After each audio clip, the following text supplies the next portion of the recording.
बिस्मिल्लाहिर्रहमानिर्रहीम, अस्सलाम वालेकुम। कैसे आप सब लोग? उम्मीद करती हूँ आप लोग खैरियत से होंगे।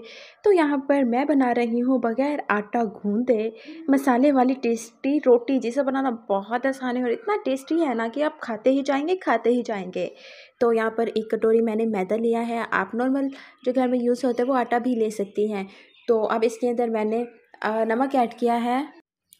चुटकी भर मैंने इसके अंदर ज़ीरा ऐड किया है और चुटकी भर मैंने इसके अंदर सौंफ ऐड किया है।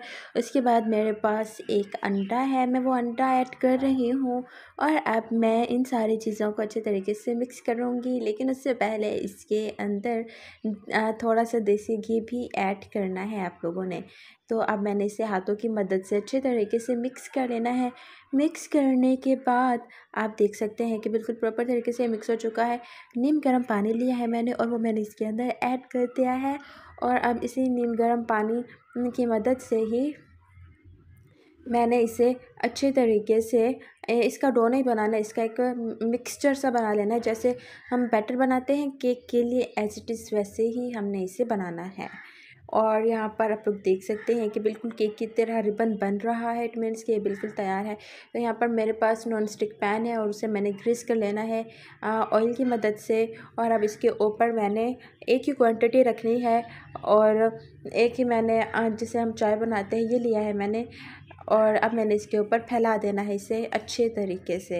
एक तो नॉन स्टिक के ऊपर आपका घी बहुत कम यूज़ होता है और दूसरा ये कि आप लोग बहुत इजीली बना के इसे तैयार कर लेंगे। बिल्कुल टाइम नहीं लगेगा और खाने में ये बहुत मज़े का होता है और ये चिपकेगा बिल्कुल भी नहीं। तो अब मैं इसकी साइड को रिमूव कर रही हूँ, चेंज कर रही हूँ। तो बहुत इजीली ये इसकी साइड चेंज भी हो जाती है। टूटने का वगैरह को कुछ भी ख़तरा नहीं है क्योंकि हमने इसके अंदर अंडा डाला था और अंडे की जो बॉन्डिंग है वो बहुत स्ट्रॉन्ग होती है।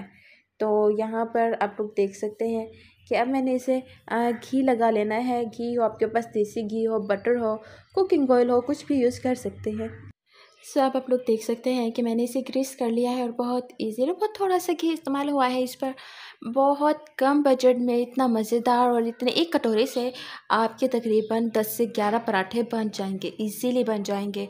आप इसे ब्रेकफास्ट में यूज़ कर सकते हैं, बना सकते हैं। जब हल्की फुल्की भूख लगी हो तब आप इसे बना सकते हैं। आप इसे जैम के साथ खा सकते हैं और आप इसे अचार के साथ भी खा सकते हैं। ये बहुत ज़्यादा टेस्टी बन के तैयार होते हैं और इसका लुक देखिए कितना खूबसूरत है। जल्दी जल्दी मिनटों में बन के तैयार हो रहे हैं और देखिए कि बिल्कुल अच्छे तरीके से कुक भी हो चुके हैं। ऐसे नहीं है कि कहीं से कच्चा हो ये। तो मैंने और बैटर इसके ऊपर फैला दिया है। आप अगर चाहें तो हाथों की मदद से भी इसे फैला सकती हैं, चम्मच की मदद से फैला सकती है, किसी बाउल की मदद से फैला सकती है या फिर पैन को इस तरीके से टेढ़ा मेढ़ा करके भी आप इसे फैला सकती हैं। बहुत ईजी है और बहुत ईजीली बन के तैयार हो जाता है।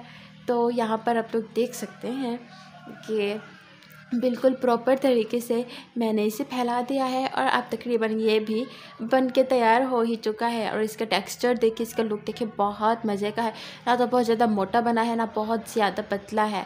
तो अब दूसरा मैंने लिया है और मैंने एज इट इज़ सब के सब ऐसे ही बनाने हैं, सिंपल तरीके से ही बनाने हैं।